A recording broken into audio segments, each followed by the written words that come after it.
रचित पंचवटी नामक पाठ है।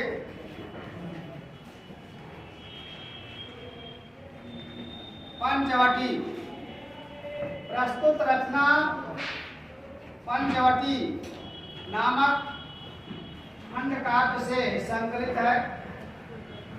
दक्षिण भारत में नासिक एक स्थान है। वहाँ गोदावरी नदी के किनारे पंचवटी नामक स्थान है।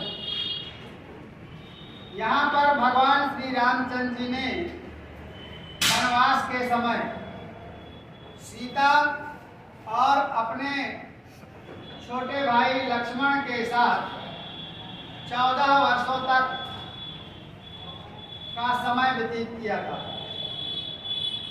यहाँ की प्राकृतिक सुंदरता देखने योग्य है। उसी सुंदरता का वर्णन मैत्री शरण गुप्त जी इस काव्य के माध्यम से कर रहे हैं। पहला, चारु चंद्र की चंचल किरणें खेल रही हैं जल थल में, स्वच्छ चांदनी बिछी हुई है अवनी और अंबर तल में, पुलक प्रकट करती है धरती हरित तृणों की नोकों से, मानो झीम रहे हैं तरवी मंद पवन के झोंकों से। संदर्भ, प्रस्तुत पद्यांश या प्रस्तुत कविता हमारी पाठ्य पुस्तक हिंदी के पंचवटी नामक शीर्षक से ली गई है। इसके बाद प्रसंग लिखना चाहें तो प्रसंग लिख सकते हैं, संदर्भ आवश्यक है। इसके बाद व्याख्या भावार्थ जो प्रश्न में पूछता है, प्रश्न में अगर पूछे कि व्याख्या लिखिए तो व्याख्या लिख डालेंगे। अगर प्रश्न में कहे कि भावार्थ लिखिए तो भावार्थ लिख डालेंगे। मैत्री शरण गुप्त जी कहते हैं चार माने सुंदर, चंद्र माने चंद्रमा की चंचल किरणें जल में और थल में, पृथ्वी में, स्थल में खेल रही हैं। ऐसा प्रतीत हो रहा है मानो चंद्रमा की सुंदर किरणें जल में और थल में खेल रही हूँ। स्वच्छ चांदनी बिछी हुई है। चंद्रमा का स्वच्छ प्रकाश, अवनी माने पृथ्वी और अंबर माने आकाश, आकाश में और पृथ्वी में दोनों जगह फैला हुआ है। पुलक प्रकट करती है धरती, धरती पृथ्वी मानो पुलक माने प्रसन्नता प्रकट कर रही हो। ऐसे हरित तृणों की नोकों से, हरे हरे घास के नोकों से मानो धरती प्रसन्नता प्रकट कर रही हो। जब रात्रि में ओस की बूंदें गिरती हैं तो घास के नोक में जल बिंदु पड़ जाता है और वो जल बिंदु मोती के समान का दिखाई पड़ता है। तो चंद्रमा के स्वच्छ प्रकाश में वो जल बिंदु घास के ऊपर जो है वो मोती के समान प्रतीत हो रहा है। तो कवि कहता है कि मानो हरी हरी घास के नोकों से यह पृथ्वी प्रसन्नता प्रकट कर रही हो। मानो झीम रहे हैं तरवी, झीम माने झूमना, नाचना। जब आदमी प्रसन्न होता है तो क्या करता है? नाचता है। तो इस दृश्य को देख करके ऐसा लगता है कि वृक्ष भी, तल माने वृक्ष भी, मंद पवन धीरे धीरे चलने वाली हवा की झोंकों से नाच रहे हैं। दूसरा, पंचवटी की छाया में पर्ण कुटीर बना। जब भगवान श्री राम, सीता और लक्ष्मण जंगल में गए तो एक पत्तों की कुटिया बनाई, जैसे आप खेतों में लोग बनाते हैं झोपड़ी, पत्तों की कुटिया। वहां पंचवटी का मतलब यह है, पंचवटी तो नाम हो गया, लेकिन 5 पेड़ थे। 5 वृक्षों के नीचे एक पत्तों की कुटिया बनी हुई है, बनाई गई है। पंचवटी की छाया में 5 वृक्षों के नीचे उसकी छाया में सुंदर पर्ण कुटीर, पर्ण माने पत्ता और पर्ण कुटीर पत्तों की कुटिया बनी हुई है। कवि श्री मैथिली शरण गुप्त जी कहते हैं कि पंचवटी की छाया में, 5 वृक्षों की छाया में सुंदर पत्तों की कुटिया बनी हुई है। उसके सम्मुख स्वच्छ शिला पर, और उस कुटिया के सामने सम्मुख एक स्वच्छ सफेद शिला माने चट्टान, जैसे पत्थर पड़े रहते हैं, स्वच्छ शिला पर धीर वीर, वीर माने धैर्यशाली, वीर माने बहादुर और निर्भीक निडर मन वाला कोई बैठा। उस कुटिया के सामने अर्धरात्रि में एक स्वच्छ चट्टान में एक धैर्यशाली निडर और बहादुर बैठा हुआ। अब कवि कहता है, जाग रहा है कौन धनुर्धर, जबकि भुवन भर सोता है। रात्रि के समय अर्धरात्रि में सारा संसार सो जाता है, संपूर्ण संसार उस समय सो जाता है। और जंगल में भी इस समय अर्धरात्रि को ये कौन सा धनुषधारी वीर योद्धा जग रहा है, जबकि भुवन भर सोता है। जब सारा संसार सो रहा है तो यह कौन जाग रहा है? भोगी कुसुमायुध योगी सा। देखने में तो ये भोगी लग रहा है। भोगी कहते हैं जिसको सारी सुविधाएं मिली हुई हों, जो सुकुमार हो, उसको भोगी। कुसुमायुध, कुसुम माने पुष्प के, आयुध माने हथियार, अस्त्र। बना दृष्टिगत होता है, अर्थात ये कोई राजकुमार है, बहुत सुकुमार है, भोगी है, और इसके जो अस्त्र हैं वो फूलों से दिखाई पड़ रहे हैं। इस प्रकार का ये बना हुआ बैठा हुआ है, कौन है? ये कवि का प्रश्न है। अगला, इस व्रत में है व्रती वीर है। कोई जब तपस्या करता है, कोई व्रत करता है, कोई उपवास करता है, तो उसका कोई नियम होता है। कभी कल्पना करता है कि यह जो वीर है ऐसा कौन सा व्रत कर रहा है, कौन सी तपस्या कर रहा है। निद्रा का त्याग किए, नींद को छोड़ करके अर्धरात्रि में कौन सा अनुष्ठान कर रहा है, कौन सा व्रत कर रहा है। राजभोग के योग्य विपिन में, देखने में तो यह राज सुख भोगने लायक दिखता है। देखने में यह ऐसा लगता है जैसे कोई राजपुत्र हो, राजभोग के योग्य, ये तो राज भोगने लायक है। लेकिन पिपिन माने जंगल में, आज जंगल में बैठा आज विराग लिए, आज वैराग्य धारण करके, वैराग्य जिसको संसार से कोई मतलब नहीं है, जैसे साधु सन्यासी होते हैं, वैसे पिपिन माने जंगल में वैराग्य धारण किए हुए बैठा हुआ है। अब अगली लाइन बहुत अच्छी है। बना हुआ है प्रहरी जिसका, उस कुटीर में क्या धन है। कवि कहता है कि जिस कुटिया की ये रखवाली कर रहा है उस कुटी में ऐसा कौन सा धन है। जंगल में तो आदमी धन रखता नहीं है, घर आदमी रखता है तिजोरी में अपने घर में।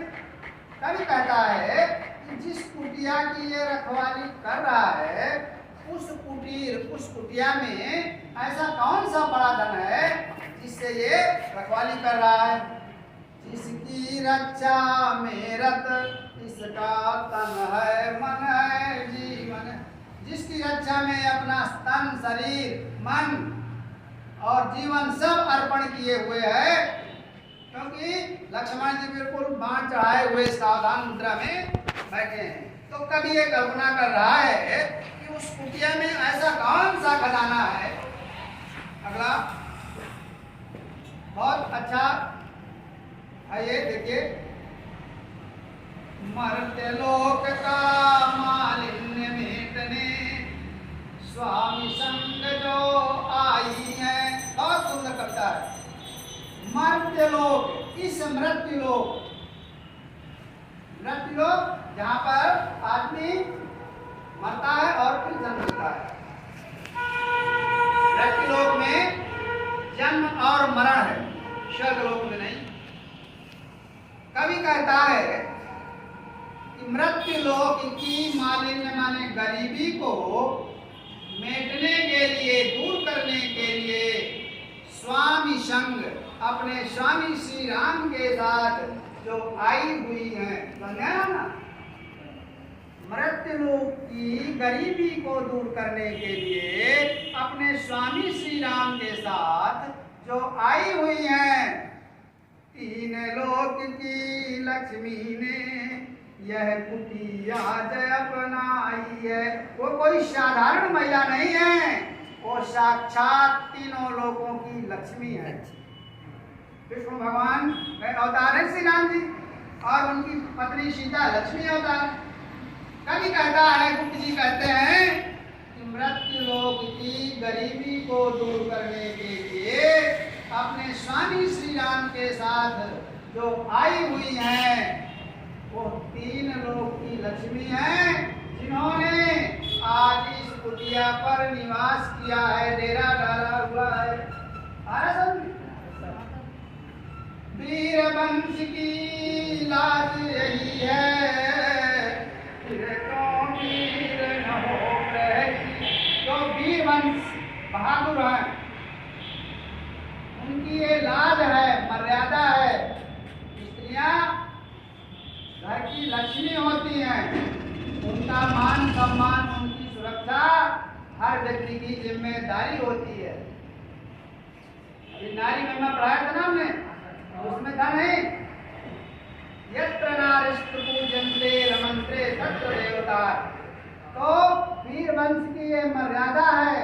फिर वीर क्यों पहरेदारी न करे, अर्थात पहरेदारी करना बहुत आवश्यक है।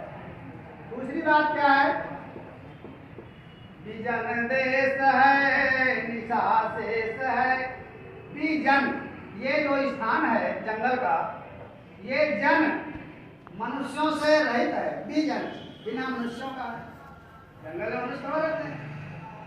बीजन देश है निशा शेष है, ये निर्जन मनुष्यों से रहित स्थान है और रात अभी बहुत बाकी है, निशा शेष है। निशाचरी माया टरी, और रात में निशाचर माने राक्षस, राक्षसी माया, दुष्ट राक्षस जीव जंतु ये बहुत आते हैं, इसलिए यह वीर पहरेदारी कर रहा है। समझा? क्या ही स्वच्छ चांदनी है ये, है क्या ही निस्तब्ध निशा। कितनी सुंदर चांदनी, चंद्रमा का प्रकाश फैला हुआ है और जो रात्रि है वो निस्तब्ध है। निस्तब्ध मतलब शांति का वातावरण है। निस्तब्ध का मतलब रात्रि में अगर 12 बजे हम यहाँ कितने तेजी से पढ़ाते तो शायद 2 किलोमीटर सुनाई पड़ता, इसको कहते हैं निस्तब्ध। रात्रि का वातावरण अर्धरात्रि का बहुत निस्तब्ध होता है, शांत होता है। कवि कहता है कि सुंदर चांदनी बिछी हुई है, फैली हुई है, और रात्रि का जो वातावरण है बिल्कुल शांत है स्वच्छंद सुमंद गंधवय, और स्वच्छंद रूप से ये सुगंधित धीरे धीरे हवा चल रही है। निरानंद है कौन दिशा, बताओ ऐसी कौन सी दिशा है जिसमें आनंद न हो। निरानंद, बिना आनंद को, अर्थात चारों दिशाओं में, दसों दिशाओं में आनंद ही आनंद फैला हुआ है। फिर कहते हैं बंद नहीं अब भी चलते हैं नियत नटी के कार्यकलाप। सारा संसार सो रहा है, लेकिन ये जो प्रकृति रूपी नर्तकी है उसके क्रियाकलाप कभी बंद नहीं होते। वो हमेशा 24 घंटे चलते रहते हैं। हवा हमेशा चलती रहती है, हवा बंद हो जाए तो साफ हो जाए संसार, प्राणवायु होती।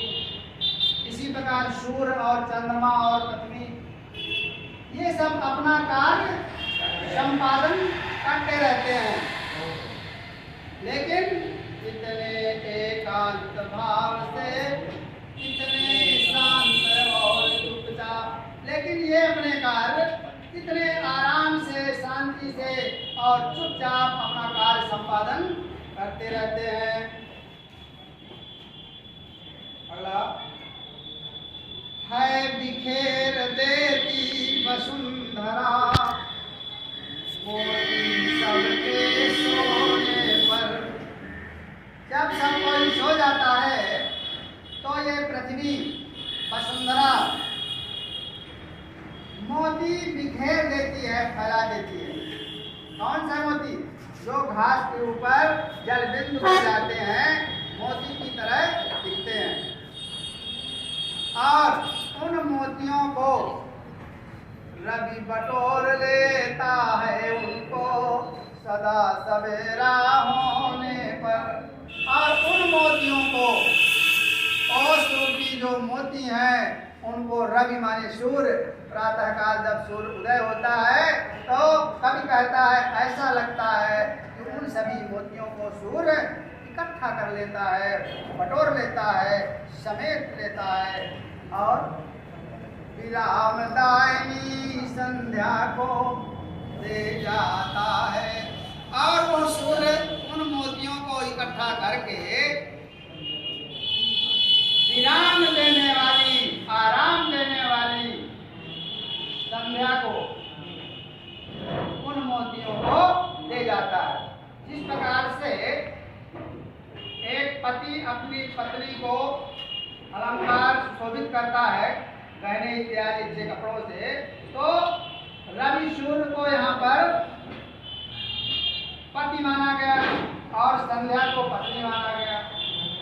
तो संध्या को वो जितने मोती हैं उसको आराम देने वाली, अर्थात सूर्य को विश्राम देने वाली संध्या को उन मोतियों को दे जाता है, जिससे क्या होता है? शून्य श्याम तन जिससे उसका, उन मोतियों को पा करके उस संध्या का सांवला शरीर नया जैसे प्रतीत होने लगता है। तन माने शरीर, शून्य श्याम तन जिससे उसका नया रूप झलकता है, जिससे संध्या सुंदर शोभायमान लगने लगती है।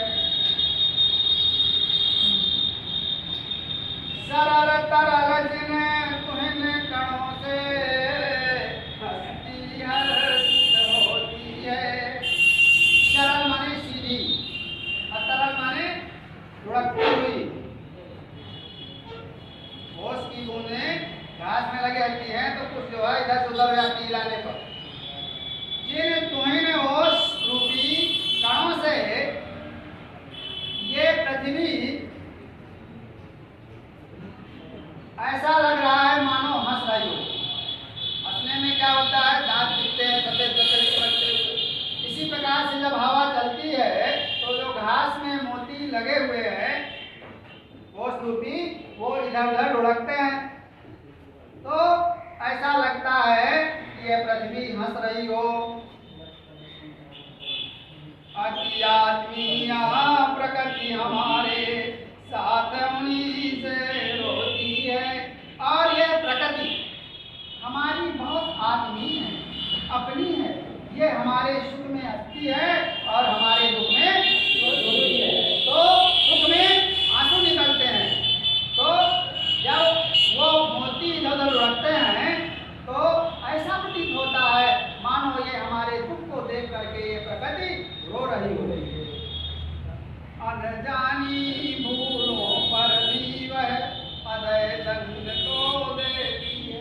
सब कुछ होने के बाद, अपनी आत्मी होने के बाद भी ये प्रकृति यदि हम कोई भूल करते हैं तो दंड अवश्य देती है। अनजानी भूलों पर यदि अज्ञानता से भी हम कोई भूल करते हैं तो निश्चित ही ये प्रकृति हमें दंडित करती है। पर बूढ़ों को भी बच्चों सा सदैव भाव से सेती है। लेकिन बूढ़ों और बच्चों को यह प्रकृति माफ कर देती है। बूढ़ों को बच्चों की तरह है।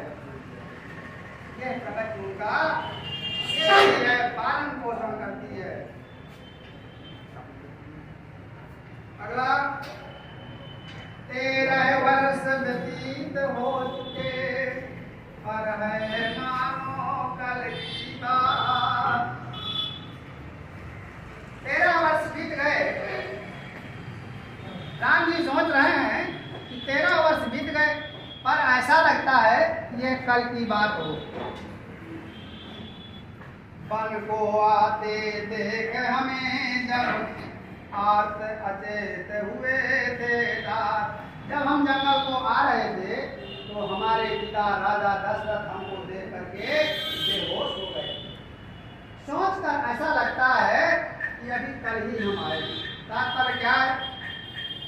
सबको अपनी मातृभूमि, अपनी जन्मभूमि प्यारी होती है। जननी जन्मभूमिश्च स्वर्गादपि गरीयसी। माता और ये जन्मभूमि स्वर्ग से भी महान कही गई है। अपने बचपन की, अपने गांव घर की यादें कभी नहीं भूलती। आप चाहे जहाँ चले जाइए। तो राम जी कह रहे हैं 13 वर्ष बीत गए लेकिन ऐसा लगता है कि हम अभी कल ही आए हैं। अब वह समय निकट ही है जब अवधि पूर्ण होगी बंदी। अब वो अवधि, वो समय बहुत निकट है। 1 वर्ष रह गया। जब वनवास का समय पूर्ण हो जाएगा किंतु प्राप्ति होगी इस जन्म को इससे बढ़कर। लेकिन 14 वर्ष के बाद जब हम जाएंगे तो इस जन्म को अर्थात मुझको राम जी कहते हैं कौन सा इससे बड़ा सुख प्राप्त हो जाएगा। अर्थात इससे अधिक आनंद कभी नहीं आने वाला है।